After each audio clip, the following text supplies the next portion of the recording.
Visit licensuraexams.com and try our samples completely free of charge. Hello to all our wonderful therapists out there. I'm Dr. Linton Hutchinson, and this is my co-host, Stacy Frost. Hi, everyone. I want to give a special shout out to Abigail in Michigan, who just signed up to start studying for her exam. Good luck to you, Abigail. Today, in our Demystifying Disorders series, we're going to give you a primer for the addictive disorders in the DSM-5 TR. We'll be reviewing the different classes of substances, drugs that have addiction potential, the diagnostic criteria for substance use disorders, and some of the terms associated with addiction like tolerance, withdrawal, and intoxication. People always get those confused, don't they, Stacy? Yes. Okay, let's start by introducing the 10 families of substances and addictive disorders. 1. Alcohol. This is classified as a central nervous system depressant that slows down brain functioning. Though at lower dosage, it can also act like a stimulant, giving the person a sense of euphoria and lowered inhibitions. All right, number 2 is caffeine, which is considered a central nervous stimulant found in a variety of forms, including coffee, tea, soda, energy drinks, pills, and certain types of over-the-counter medications. 3. Cannabis, or marijuana, which is usually thought of as a depressant with stimulant and hallucinogenic qualities. Cannabis is most commonly smoked, but can also be ingested by mixing it into food, such as brownies. Yes, and those gummies too, Linton. Oh, yeah, that's right. Yep. And number 4, hallucinogen related, which is split into the classic hallucinogens like LSD and the dissociative drugs like phencyclidine, aka PCP. Hallucinogens alter perception, mood, and cognition. Number 5, inhalants, which are chemicals that produce gases that are breathed by a person, producing psychoactive effects. Number 6 is opioids, which are primarily used for pain relief, but can be highly addictive. They activate the brain's reward and pleasure centers by flooding the brain with dopamine, creating euphoric effects and reinforcement to keep using them. Number 7, sedatives and hypnotics, which are considered central nervous system depressants. In lower doses, they can help with anxiety, while in higher dosage, they can help with insomnia. Number 8, stimulants, which are drugs that increase alertness, focus, and energy. Number 9, tobacco, which is highly addictive, containing nicotine that can act as both a stimulant and a depressant. Research shows nicotine can be as addictive as heroin, cocaine, and alcohol in some respects. Nicotine stimulates strong neural associations that make people want to continue using it despite all negative consequences. And number 10, gambling, which is when someone places a bet using money or something valuable on an event that has an uncertain outcome, hoping to get back something of greater value. Now, this is considered an addictive behavior because it stimulates the brain's reward system, just like alcohol or other drugs. So, Linton, speaking of gambling, if you knew someone who was into cryptos and is checking a crypto price ticker continuously during the day, would that behavior fit into the gambling category? That's a really good question, Stacy. Anyway, what asset do you know that can increase in value from $800 to $45,000 in less than 10 years? But overall, if crypto trading is causing obsessive behaviors, emotional issues, problems in life functioning, or an inability to stop despite harmful consequences, it likely constitutes a full-blown addiction that may require professional intervention. Moving right along. So, what substances can be diagnosed as a substance use disorder? So all substances except for caffeine can be diagnosed as use disorders. For example, alcohol use disorder, opioid use disorder, gambling use disorder, etc. Caffeine doesn't qualify there, Stacy? Nope. So if you knew someone who had to consume, let's say, 6 cups of coffee to make it through the day, isn't that considered a caffeine use disorder? Nope, caffeine does not qualify as a use disorder, at least right now. So, caffeine use disorder is listed as a condition for further study in the DSM-5 TR, but currently you can only be diagnosed with caffeine intoxication or caffeine withdrawal. Looks like you lucked out this time, Stace. You're telling me. Although I have, Linton, cut back significantly on my coffee intake these days, maybe, 2 to 3 cups a day. Is that true? Did you really do that? Yeah, I did. There was a time, especially in college, where I was drinking way too much caffeine. And it was causing some physical problems and stuff. So yeah, I really had to Imagine. cut back. So two to 2 cups, 3 if I'm really sleepy. Okay, so why doesn't caffeine qualify as a use disorder? Okay, so there are a few reasons that I'll tell you about just in case you encounter a client who's hopped up on caffeine on your exam. There's no major health effects. The amount of caffeine that's found in food and drinks is not associated with severe long-term health effects or increased mortality risk, even at high intake. This is kind of in contrast to some of the other, things that are addictive, like alcohol, opioids. Those cause major health effects, liver damage, stuff like that. Control and judgment are not significantly altered. Mm-hmm. So while it is stimulating, caffeine doesn't produce psychoactive, euphoric, or intoxicating effects that are characteristic of drugs that lead to abuse and impaired control. There's little risk of dependence, though caffeine withdrawal symptoms like headaches and fatigue can occur when someone who's used to consuming caffeine stops abruptly. The dependence risk is considered mild compared to substances that flood neurotransmitter pathways. The severity of withdrawal symptoms tends to be relatively low as well in most cases. And there's a less risk of tolerance. So most caffeine drinkers tend to stabilize their intake around a daily level rather than continually increasing quantity consumed to a perilously high amount that's indicative of addictive disorders. They can experience caffeine intoxication if they do consume high doses of caffeine, though. And the last reason is that use typically decreases naturally later in life. As opposed to other substances, many people end up really reducing their caffeine consumption for sleep and anxiety reasons as they age, like some people I know. What do you mean?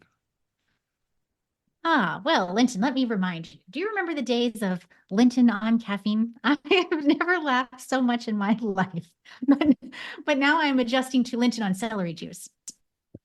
So I see. So I'm not funny anymore. Is that what you're saying? It's a different kind of funny, more sophisticated. Hey now. Now I've been accused of a lot of things, but let's not get too crazy, Stacy. Also, I don't know about that little risk of dependence, Stacy, but Mm. maybe when the next edition of the DSM comes out, we might see a new diagnosis of caffeine use disorder there. Yes, along with internet gaming disorder. What? Well, believe it or not, that's another condition for future study. I think we need to get Wes to look into that one with all those hours that he spends on call to duty. What do you think? No kidding. Well, before we go far down that black hole, let's get back to the disorders that are currently diagnosable in the substance and addiction disorders category. So, we know that there are at least 10 substances and addictive behaviors that we mentioned before, except for caffeine, that can be diagnosed as use disorders. Tell us a little more about those, Stacy, okay? Sure. To meet criteria for a use disorder, your client has to have at least 2 out of 11 symptoms that they've experienced over the course of 12 months. So this means that as a therapist, you're going to gather a detailed history of the client's substance use in the past year to determine if there's a chronic, problematic pattern of substance use. A substance use disorder diagnosis is based on evidence of impaired control, social impairment, risky use, and pharmacological criteria like tolerance and withdrawal. Okay, so exactly what kind of symptoms are you talking about? Okay, so the first group of symptoms relate to impaired control. Number 1, the client may use the substance in larger quantities and for longer than intended. For example, the client plans to have 1 drink, but actually ends up having 4. Number 2, The client may try to reduce their use or quit using the substance altogether, but they can't. So let's say the client tries a detox challenge, but they can't stick with it, or they make a rule to only use on weekends, but they keep breaking their own rule. Number 3, the client may spend a lot of time trying to obtain the substance. And here's a couple scenarios that meet this criteria. The client visits multiple doctors for prescription medications, or maybe they drive long distances to meet dealers. So Number you 4. spending all that time in Publix looking at the coffee aisles, is that part of it? Oh, yes. Yes, spending long hours gazing at the coffee aisle, trying to narrow down which one to try this week. But then again, it's not a substance use disorder, right? That's true, at least not yet. Okay, and so the fourth group of symptoms that relate to impaired control is the client might encounter strong impulses or cravings to engage in continued use. This is where the client has intrusive thoughts about using, or they feel like they need the substance. So that's the impaired control symptoms: using more or for longer than intended, Mm-hmm. trying to quit but can't, Right. spending a lot of time trying to get the substance, and experiencing cravings. I got it, Stacy. And the next group of symptoms are all related to social impairment, right? That is correct. So we're going to continue on our list here and pick up at number 5. The use leads to trouble fulfilling obligations at home, work, or school. Substance use may interfere with the client fulfilling essential commitments, resulting in tardiness or absenteeism professionally, and a failure to take care of critical household duties. Preoccupation with consumption can overtake obligations of employment and needed family functions like paying bills on time or dependable child supervision. Number 6, the use causes social and or interpersonal problems, and the person continues to use in spite of this. Mm-hmm. For example, the client might get complaints from family members about behavior when they're drinking or using drugs, and the substance use is damaging relationships, but the client continues to use. Right. And number 7, the use causes the person to give up involvement in social, work-related, or recreational activities. This could be something like the client canceling a fishing trip with his buddies last month because he didn't want to be away from alcohol for the whole weekend. And he's also stopped going in for his weekly basketball games with friends, which he really used to enjoy participating in. So to recap, the social impairment symptoms are: use leads to trouble fulfilling obligations, Mm-hmm. causes problems with friends and family, and leads the client to stop participating in social activities. Okay, so the next group of symptoms is all about risky behavior. Linton, can you walk us through these symptoms? Sure. 8, the use leads to dangerous situations. A classic example of that is when a client is driving under the influence of drugs, putting themselves and others at danger, or they combine prescription medications with alcohol, risking a dangerous interactions. Number 9, the use leads to physical or psychological problems, and they continue to use it in spite of this. A few examples of this is when a client continues to drink heavily even after being diagnosed with liver damage from alcoholism, or an amphetamine user continues using despite experiencing significant weight loss, dental problems, and skin abscesses associated with meth use. Yeah, you know that your client is in the land of addiction when they experience significant, often irreversible damage to their bodies, and they're still not able to stop using. Mm-hmm. So summing it up, the risky behavior can manifest as involvement in hazardous or dangerous situations, like Linton said, driving under the influence, and or continuing to use despite knowing that the substance is causing really serious physical or psychological problems. All right, how about the last group of symptoms, Linton? Okay, the last group of symptoms are pharmacological in nature, dealing with tolerance and withdrawal. These are 2 terms you need to be familiar with if you're preparing for an exam. All right. The client has built up a tolerance to a substance, which means that they are either A, need for the substance to achieve intoxication, or B, they experience a significant decrease in the effects when using the same amount of that substance.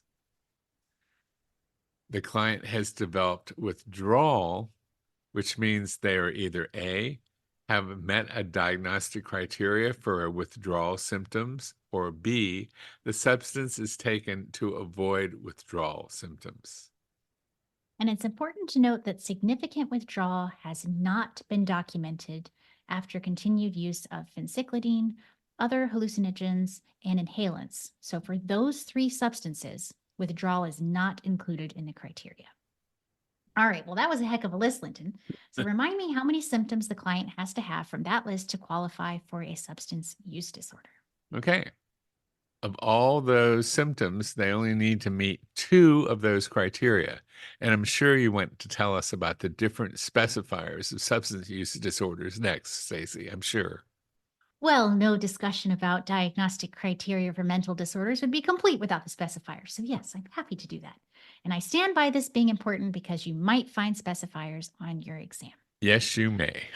Yes. So the severity of the disorder is based on the number of symptoms the client has. So this is some specifiers you might come across, or severity specifiers. Mild means the person has 2 to 3 symptoms.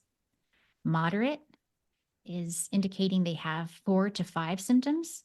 And severe is when your client has 6 or more symptoms. Something tells me there's more to this specifier story. Well, my bad, Linton. I shouldn't have tried messing with you by keeping those extra specifiers under wraps. You're just too sophisticated for those shenanigans, Linton. You caught me. The jig is up. The other specifiers you need to know about are in early remission. Now, this is when none of the criteria have been met for at least 3 months, except for having cravings. In sustained remission, when none of the criteria have been met for at least 12 months, also with the exception of having cravings. On maintenance therapy, when the client is taking a medication to help with issues like withdrawal and cravings. For example, methadone is the most well-known medication to help clients with opioid addiction. And in a controlled environment. This is where the client might be in a substance-free jail or a residential treatment facility. This is just too much information, Stacy. It really is. Yeah, Okay. no kidding. Yeah. Give me an example so I know what that would look like strung out together if I saw it on an exam, okay? So the first example I'm going to give you is one for alcohol use disorder, and then we'll kind of talk about the specifiers after I read it.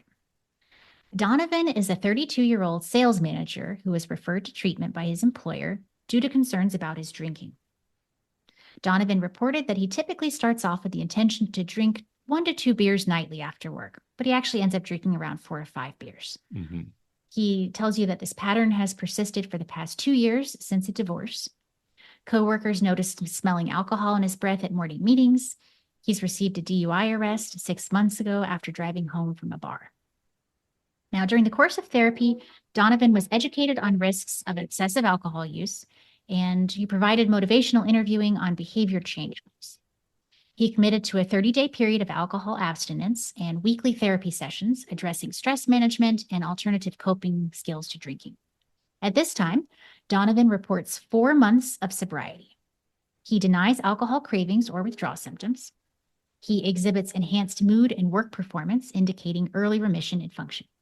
Continued follow-up is going to focus on relapse prevention strategies. So, Linton, with that information, what specifiers would apply in Donovan's case? I thought the specifiers were your area of expertise. So the first thing you would think about is like severity-wise. That's what you would think of. How severe is it? So I would say it's mild because it meets 3 of the criteria for alcohol use disorder. Alcohol is often taken in larger amounts over a longer period of time than was intended, as evidenced by his nightly beer consumption in larger amounts than he wanted to. He said that he wanted to drink 1 or 2 beers, right? But he ends up drinking what, 5, 4 of the 5? Mm-hmm. All right. Exactly. So, reoccurrent alcohol use resulting in a failure to fulfill major role obligations at work, school, or home. And that's evidenced because he has issues at work. Okay. Mm-hmm. Recurrent alcohol use in situations in which it is physically dangerous. And that was because of why, Stacy? Remember that DUI charge, the Yeah, DUI arrest? that's Mhm. right. All right, good so far. Any other specifiers you want to tack on? Okay. He Intent? said that he's been sober for 4 months. So I guess we could tick off that box for in early remission. Exactly. All right, bravo. So, Linton, how about a recap of what we've talked about in this episode? Okay, so I got that one right, huh? Yes, you did. Congratulations. You're getting very Okay. good at specifiers. All right, here's the summary. There are 10 classes of addictive substances: alcohol, caffeine, cannabis, hallucinogens, inhalants, opiates, sedatives, stimulants, tobacco, and gambling. All except which one, Stacy? Caffeine, coffee. Yes, can be diagnosed as a substance use disorder if the criteria is met. So, on the exam, if they say the individual is drinking excessive amounts of caffeine, they still cannot be diagnosed as a substance use disorder. To diagnose a substance use disorder, the client must exhibit at least 2 of 11 symptoms over how long? A 12-month period of time. Exactly. The symptoms fall into categories related to impaired control, social impairment, risky use, tolerance, and withdrawal. All right. The disorder severity is specified as mild, moderate, and severe. How many symptoms for mild? 2 to 3. Moderate, 4 to 5. and severe. 6 or more. So you would go ahead and check that out in the case study that was presented so you would know how many symptoms they have.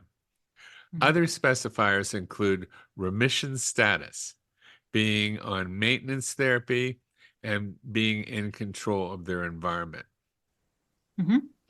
And key addiction terms that you need to know include tolerance, which is where you need more of the substance over time to get the same effect. Withdrawal, which involves unpleasant physical and psychological symptoms that occur when someone who is physiologically dependent on a substance suddenly reduces or stops using that substance. Intoxication. This is the temporary state that occurs after taking a psychoactive substance, resulting in disturbances in consciousness, cognition, perception, judgment, or behavior. And cravings, which are the intense urge or desire to use a specific substance. Cravings are considered one of the hallmark features of substance dependence and addiction. And until next time, only consuming 2 to 3 cups of coffee a day. It's in there. It's in there.